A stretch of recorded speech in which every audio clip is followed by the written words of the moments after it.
Ngayon natin mapapatunayan kung gaano kagigil si DND Secretary Gibo Teodoro sa China at hindi na po siya natutuwa sa ginagawa sa atin ng China. Mula po ito sa UNTV News and Rescue. Ang title po nito, DND Secretary Teodoro sa China, baklasin ang offensive missile system at lumayas kayo sa West Philippine Sea. Kung hindi ka pa nakasubscribe sa akin channel, mag-subscribe ka na para ma-update ka kapag po naglalabas tayo ng gantong reaction video. Road to 100k subscribers na po tayo.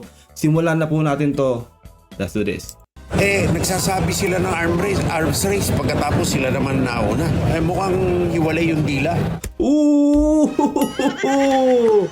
Matagal ko na pong sinasabi yan, no? Diba po? Iba po ang kanilang ginagawa sa kanilang sinasabi. Parang ganun din po yung pagkakasabi dito, diba, ni Secretary Gibo Teodoro. Nagsasabi sila ng arms race pagkatapos sila naman ang nauuna. Diba? Baliktad po diba? Kabaliktaran ng kanilang sinasabi ang kanilang ginagawa. Lagi rin po din ang sinasabi, di ba po, yung peace and stability. Pero sila po ang unang-unang nanggugulo dyan sa West Philippine Sea. Totoo po yun. Real talk. Arms race pagkatapos sila naman nauna. Mukhang hiwalay yung dila. Binueltahan ni Defense Secretary Gilberto Teodoro Jr. ang pangungwestiyon at paratang ng China na umano'y arms race o pakikipagpaligsahan ng Pilipinas sa pagkakaroon ng military weapons. Sa isang panayam sa pagbubukas ng ADAS 2024 o Asian Defense and Security Exhibition sa Pasay City, sinabi ni Secretary Teodoro na walang pakialam ang China sa ginagawang pagpapalakas ng Pilipinas ng defense capabilities nito. Giit pa ng kalihim na walang dapat ikaalarma ang Beijing dahil kung tutuusin ay mas marami silang armas at mas kumpleto sila sa kagamitan. Totoo lang yun, no? Totoo yun. Real talk. Diba sinasabi nga natin kung lalabanan natin ng one-on-one ang China, ay hindi tayo mananalo talaga. Wala tayo sa kalingkingan. Kaya walang silbi o wala silang karapatan magreklamo kung tayo ay nagpapalakas, no? Aniya, bago manghimasok ang Beijing sa defense posture ng Pilipinas, ay mauna silang baklasin ang inilagay nilang ballistic missiles at nuclear arsenal at lumayas sa mga inukupan nilang bahura sa West Philippine Sea. Yun ang sinasabi ng China. Tayo, inedepensahan lang natin ang ating sarili. Yes. Kung sila nagsasabi, may arms race, sila mas malaki, dapat sila magbigay ng halimbawa. Sirain nila yung nuclear arsenal nila. Alisin nila yung ballistic capability nila. Tibagin nila yung mischief reef. At saka yung ibang mga ginawan nila ng artificial na islands. Tama yun. Tayo kung tutuusin ay dumedepensa lang dahil po sa kanila. Sila rin ang may kagagawan kaya po tayo nagpapalakas, no? Napakatindi ng sinabi na to ni Sec Gibo. Talagang nanggigigil na po talaga siya sa China, no? Kaya palakpakan po natin yan si Sec Gibo. Ito po dapat, no? Dapat siya na po talaga maging spokesperson natin. Matagal ko na pong sinasabi dahil ito po si Sec Gibo ang may sense, no? Na magbigay ng mga statement at tumataas ang moral natin dahil sa kanya.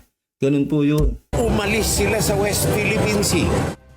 Sinabi rin ng Defense Chief na grabe yung gigil niya, no? Umalis sila sa West Philippine Sea. Sobrang gigil talaga. Kasi nakakainis naman na talaga, di ba, yung ginagawa nila sa atin muna sa pool. Mischief reef. At saka yung ibang mga ginawan nila ng artificial na islands. Umalis sila sa West Philippine Sea. Yes. Sinabi rin ng Defense Chief na gumagamit ng reverse psychology ang Beijing, ngunit hindi magpapatinag rito ang Pilipinas. Tama. Before they interfere with our creating a credible deterrent. Anyway, we follow international law. Yes. So I will just repeat that we will do what needs to be done to create a credible deterrent posture. Dapat lang at dapat hindi tayo tumigil na magprotekta sa ating teritoryo, ating EEZ. Kasi po atin po yan Tayo po ang legal na nagmamay-ari niyan. Inaward po sa atin yan ng 2016 arbitral ruling. Kaya dapat po makitaan po tayo ng sigasig para protektahan o depensahan ang ating teritoryo. No? Huwag tayo matakot sa China dahil hindi po kanila yan. Magugunitang inalmahan ng China ang pag-deploy sa bansa ng MRC o Mid-Range Capability Ballistic Missiles ng Amerika na may kakayahang puntiryahin ang target hanggang sa mainland China. Noong Abril pa ito dinala sa bansa para gamitin sa training ng mga sundalo at planong pagbili ng kahalintulad na missile system. Nako, wag na wag yung tatanggalin yan. Nako, matinding ano natin yan, deterrent natin yan sa China. Nang dahil dyan, ay naaalog talaga sila. At talagang pag tinanggal natin yan, lalo pong iigting ang kanilang pangaharap sa atin dyan sa West Philippine Sea. Tandaan nyo yan. Kung maaari nga ay damihan pa natin, bumili tayo ng maraming ganyan mga missile system na yan para depensa sa kanila sa ginagawang kalokohan na yan sa atin ng China. Wala pa umanong petsa kung kailan ito aalisin sa Pilipinas. Wag. Pero kung si Armed Forces of the Philippines Chief of Staff General Romeo Browner Jr. ang tatanungin, mas gusto niyang manatili na lamang sa bansa ang USMRC. Kung ako ang masusunod, no, if I were given the choice, I would like to have the typhoons here in the Philippines forever.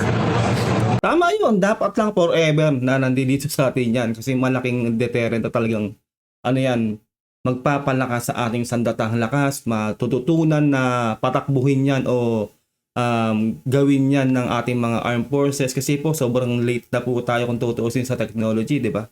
Yung missile system na yan ay sobrang advanced. Kailangan po matutunan po yan ng ating armed forces of the Philippines o ating sandatang lakas na i-operate kasi po sa future talaga, yan na po talaga mga o-orderin natin ng mga missile system. No? Sinabi na rin po nila yan. Dahil kailangan natin yan para sa depensa natin. Tama. Sa Comprehensive Archipelagic Defense Concept ng bansa, nakapaloob sa Horizon 3 ang modernization program ng sandataang lakas ng Pilipinas. Kasama dito ang mga aspetong dapat palakasin, gaya ng cybersecurity at pagbili ng dagdag na mga barkong magpapatrolya sa West Philippine Sea. Yung cybersecurity dapat i-priority rin nila yan. Isipin nyo, yan na po ang bakabagong ngayon, no? Technology na magkakaroon na po ng labanan talaga dyan sa cyber. Ganun po yun. Para hindi po tayo basta nahahack, gano. Kasi sobrang hina po ng system talaga natin.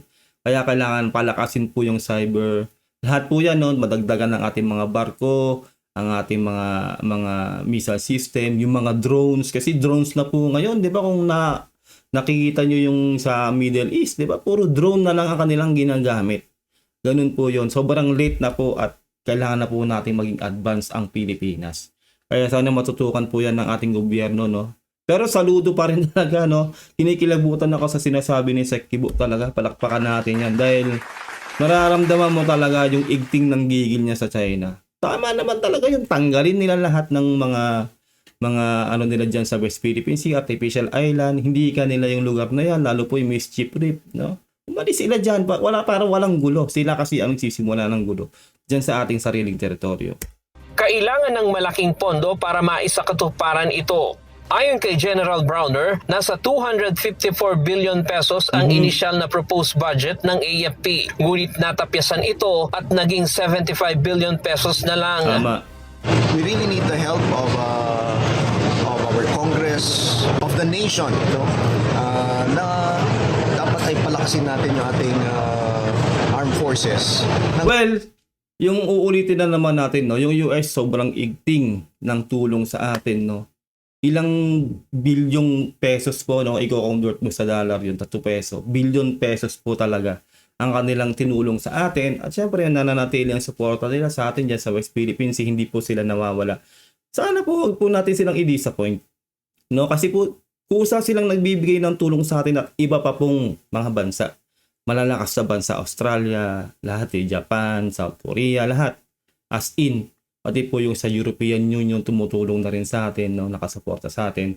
Huwag na po natin silang i-disappoint. Kasi po, huwag na po natin antayin na tayo po ang hihingi ng tulong. Ngayon po ay bumubuhos ang tulong sa atin ng pusang loob po nila. Dahil alam nila na tayo yung nasa tama. Kaya sana, gawin nila yung nararapat sa part po ng gobyerno natin ngayon. Gawin nila yung nararapat. At dahil nga tinutulungan tayo ng pusang loob ng mga bansang yan, huwag na po natin silang i-disappoint.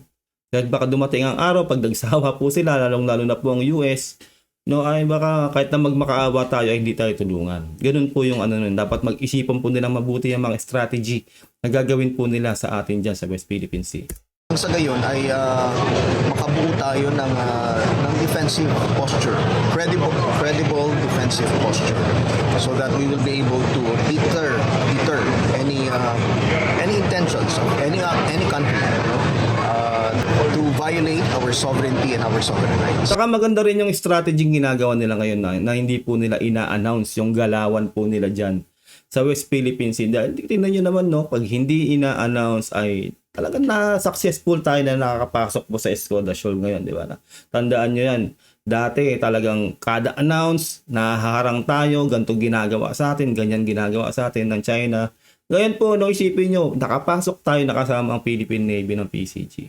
Kaya sobrang saludo po sa bagong diskarte ng ating mga Armed Forces of the Philippines at syempre po ng PCG. Samantala, inihayag naman ni Defense Secretary Chodoro na buo na ang desisyon ng pamahalaan na bumili ng multi-role fighter jets. Gayunman, posibleng matagalan pa ito, depende na rin sa supply. At least, di ba, palakpakan natin yan. At least, sure ball na nabibili tayo ng mga fighter jets. Ibig sabihin nun, meron pong napupuntahang maganda. Diba? Lumalakas po ang ating sandatahang lakas. Kasi, kailangan na po talaga natin yan. Sobrang behind na po ang Pilipinas. Kung tutuusin, napakahina po talaga natin. Kumpara po sa ibang bansa. Kailangan na po natin maghabol. Kailangan na natin magpalakas. Dahil unang-una, ang bubulas sa atin dyan sa West Philippine Sea ay napakalakas talaga ang China. Kaya kailangan kahit papano ay mag-improve po ang ating sandatahang lakas ngayon. Ryan Lacanlale, UNTV News and Rescue. Ayun lang po, natin po nagawa ng reaction video ng UNTV News and Rescue. Huwag niyong kalilimutan na mag-subscribe sa aking channel para ma-update kayo kapag naglalabas tayo ng ganitong reaction video. Anong saloobin mo sa mga sinabi ni Secretary Gibo Chodoro? Para sa akin, sobrang solid po talaga ni Sec Gibo. Kaya ito po dapat ang sinusuportahan natin, no, si Sec Gibo, dahil mararamdaman mo yung pagiging Pilipino natin, yung tikas ng Pinoy, dahil ramdam natin ang gigil ni Sec Gibo sa China. Ingat po kayo lahat, till next time, God bless and peace out.